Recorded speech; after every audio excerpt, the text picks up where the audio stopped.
Xin chào các bạn. Hôm nay Long đã quay trở lại với series video hướng dẫn lắp đặt sản phẩm của Plum Việt Nam.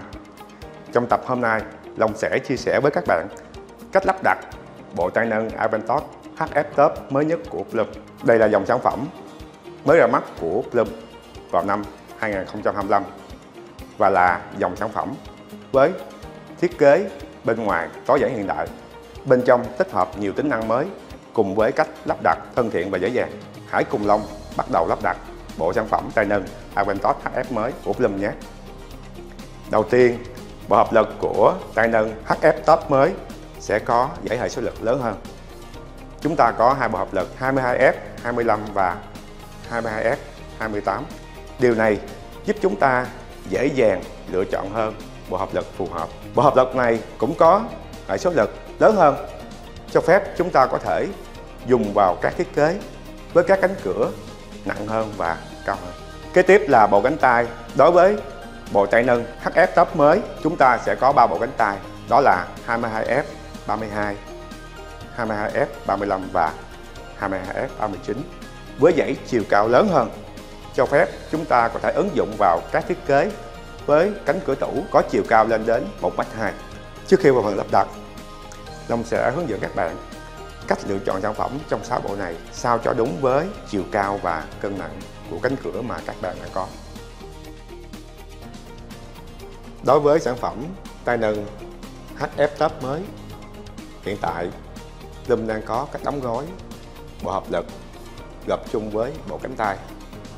Điều này sẽ giúp cho các bạn dễ dàng hơn trong cái việc đặt hàng và lưu trữ sản phẩm.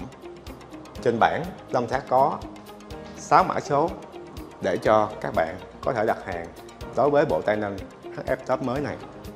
Long sẽ giải thích một ví dụ.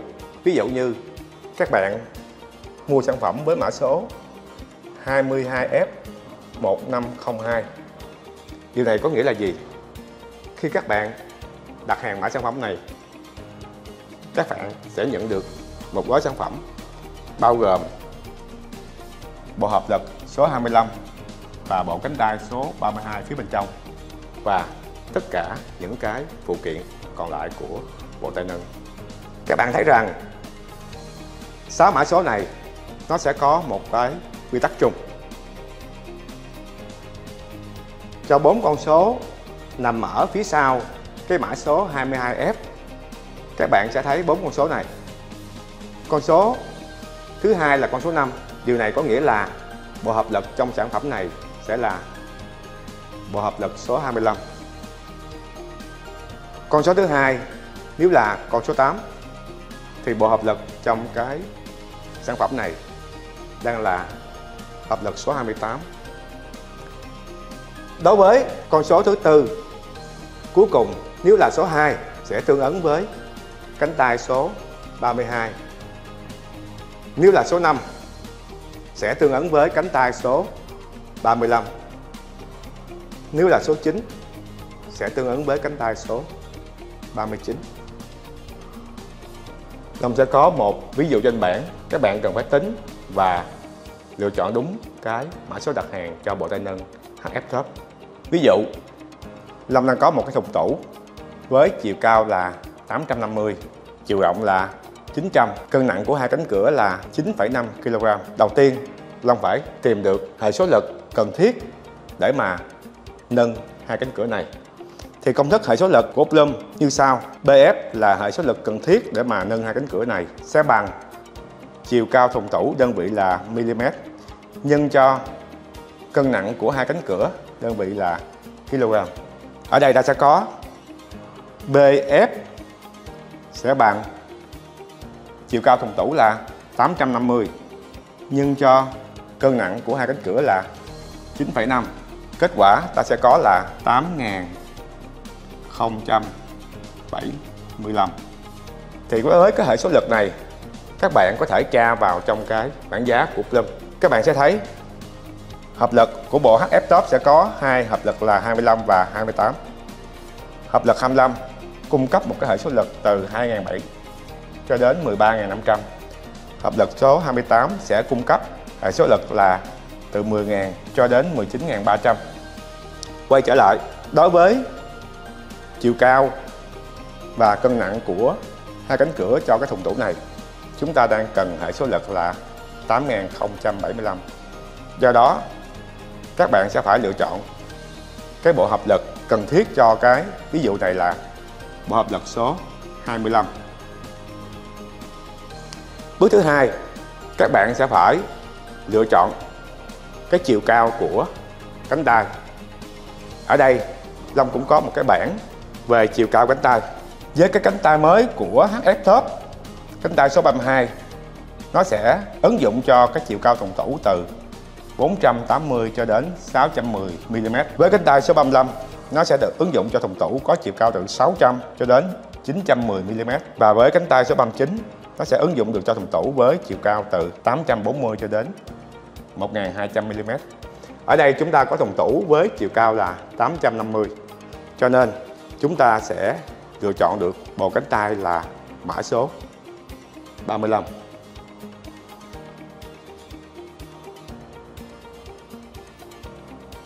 Sau khi tìm kiếm được bộ hợp lực cần thiết và bộ cánh tay cần thiết, chúng ta sẽ xem trong cái phần đặt hàng. Chúng ta cần bộ hợp lực số 25, do đó chúng ta sẽ chọn trong cái dãy số mã đặt hàng là số 5.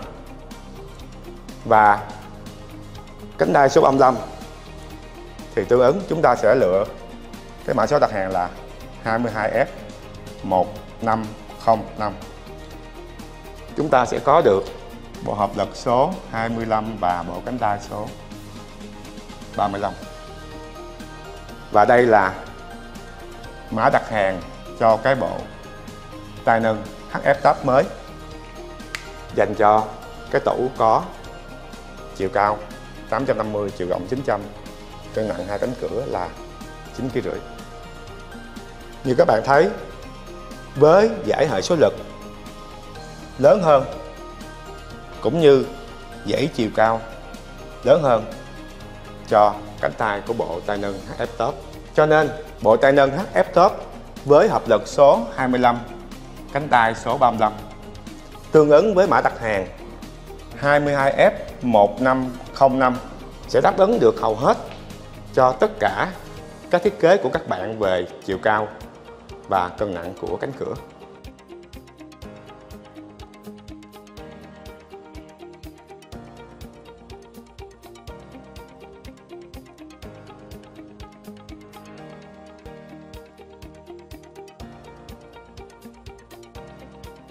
Đầu tiên, chúng ta sẽ cần có các dụng cụ và vật tư lắp đặt như sau: máy khoan, tua vít đầu sau T20, tua vít 4 cạnh, thước keo vuông, vít 1,5 phân, đầu bắt vít, huyết chì, thước dây và mũi khoan cho trán bản lề phi 35. Sau đây Long sẽ hướng dẫn các bạn cách định vị để khoan trán bản lề cũng như định vị để bắt đế bản lề lên trên cánh cửa. Các bạn lưu ý là khi chúng ta lấy khoảng cách, chúng ta nên đo từ một hướng sang.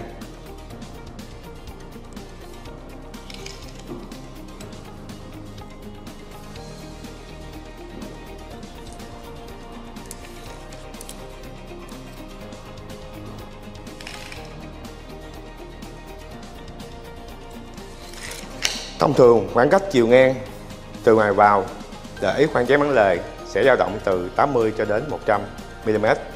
Hiện tại Long đang tới khoảng cách là 100 mm.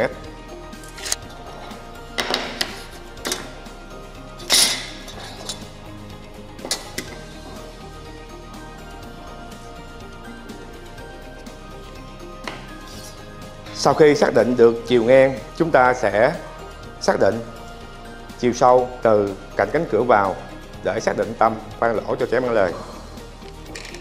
Thì hiện tại đối với bộ tay nâng HF Top, Long sẽ đo khoảng cách này là 23 mm.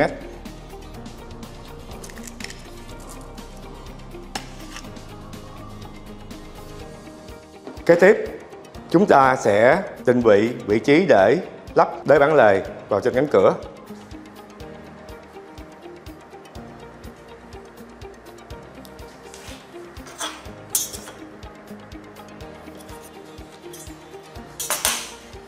Khoảng cách tim bắt vít cho đế bản lề thẳng của bộ tay nâng HF Top, tính từ cạnh cánh cửa đi vào cho con vít đầu tiên là 20 mm.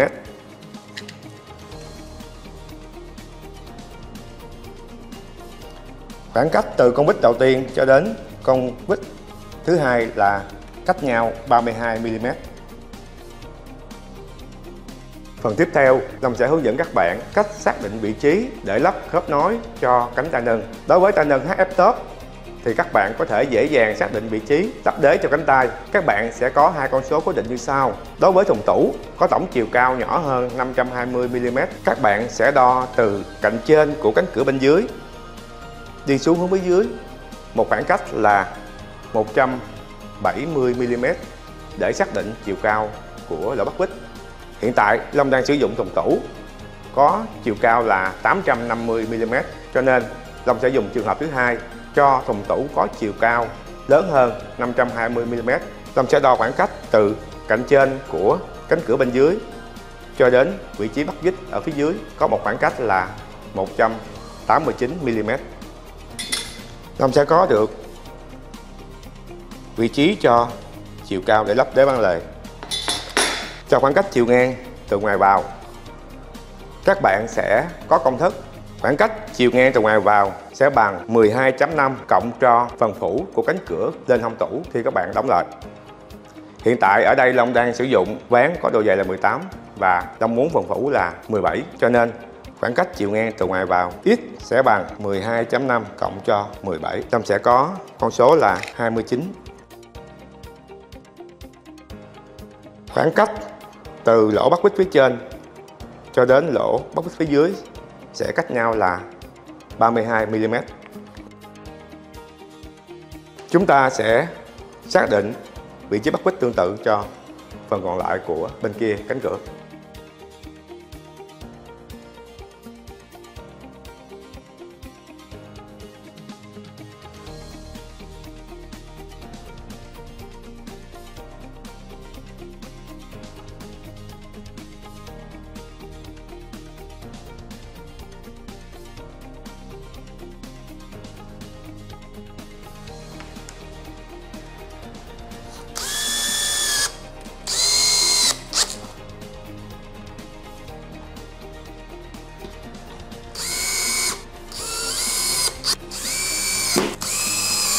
Bây giờ chúng ta sẽ tiến hành đo để bắt đế bản lề lên trên nóc thùng tủ.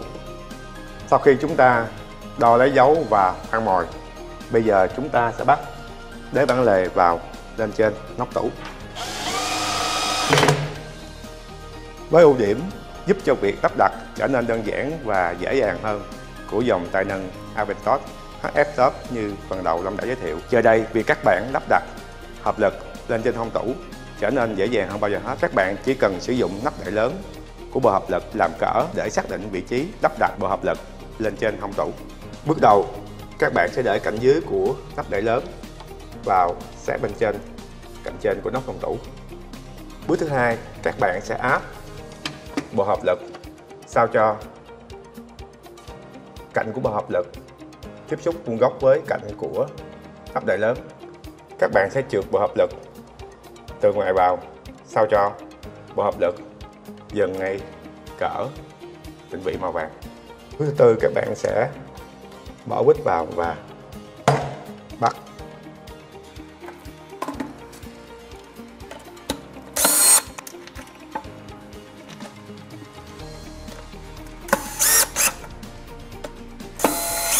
Sau đó chúng ta sẽ lấy phần nắp đậy lớn ra khỏi vị trí.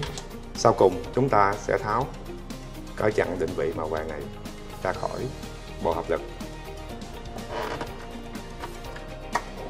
Chúng ta sẽ lắp phần hợp lực cho bên còn lại tương tự.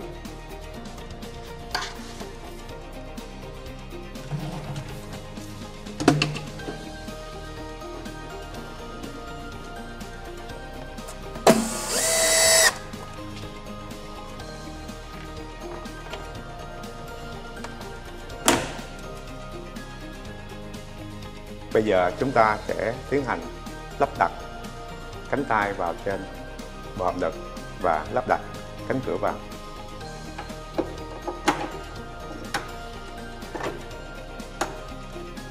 Các bạn lưu ý là chúng ta sẽ không được kéo cánh tay này xuống khi mà chúng ta chưa lắp cánh cửa vào, để tránh tình trạng là cánh tay này bật lên gây nguy hiểm cho các bạn.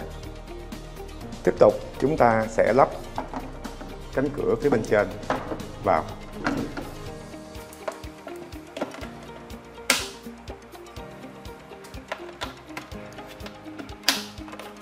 Tiếp chúng ta sẽ lắp cánh cửa phía bên dưới vào cánh cửa phía bên trên. Và chúng ta sẽ cài cái cánh tay đòn vào trong cánh cửa phía bên dưới.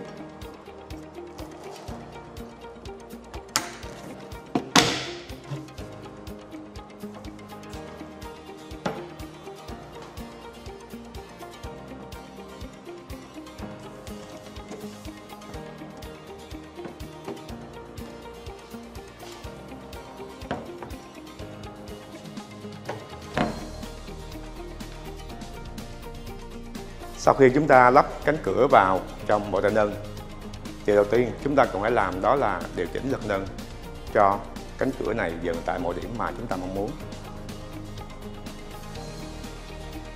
Như các bạn đã thấy, hiện tại là cánh cửa này nó không đủ lực nâng.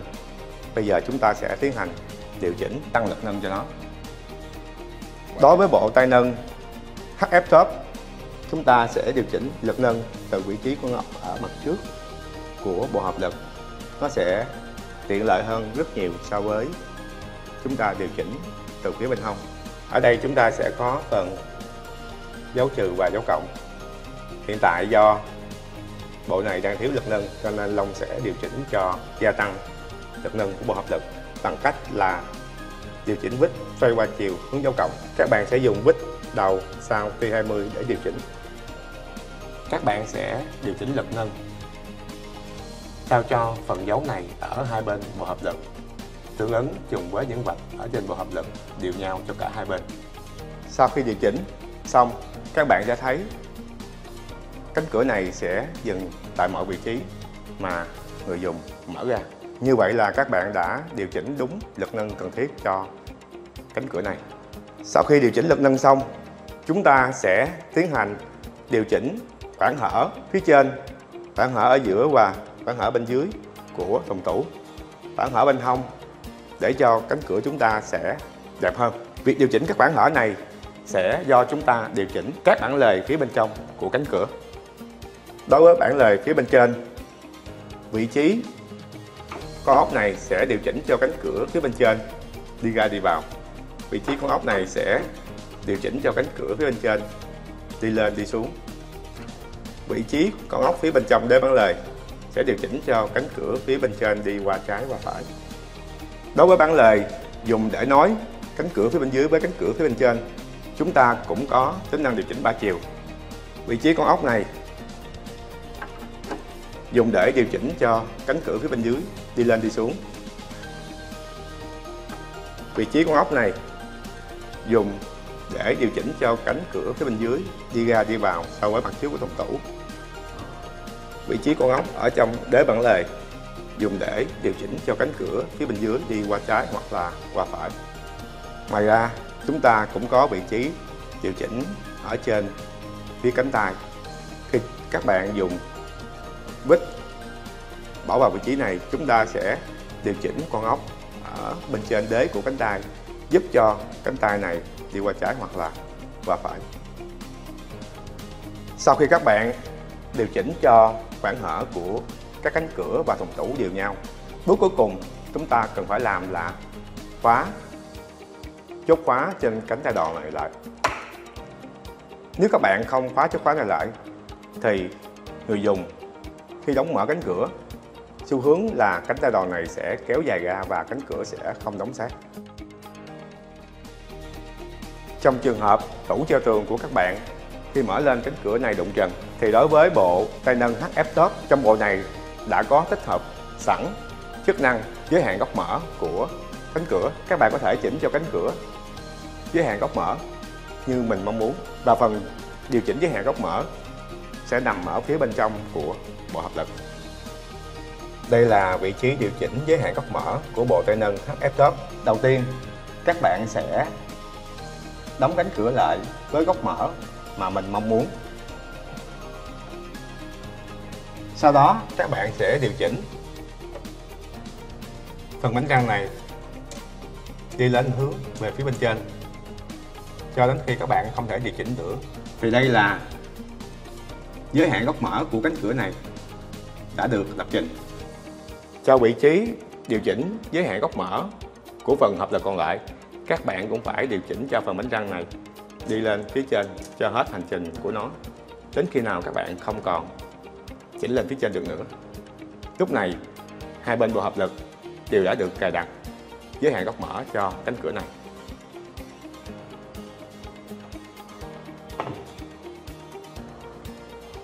Các bạn sẽ thấy đây là kết quả mà Long điều chỉnh giới hạn góc mở cho cánh cửa. Cánh cửa này sẽ không còn mở là một góc 120 độ nữa, mà sẽ có góc mở vào khoảng 90 độ thôi.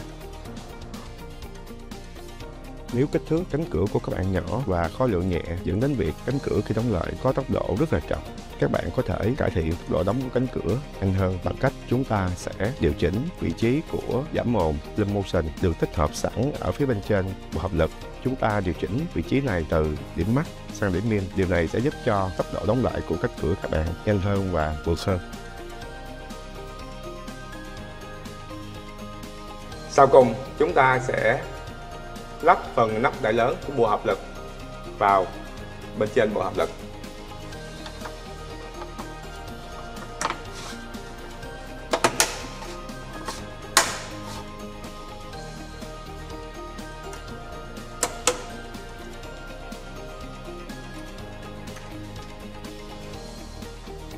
Như vậy chúng ta đã hoàn thành việc lắp đặt bộ tay nâng Aventos HF Top mới của Plum.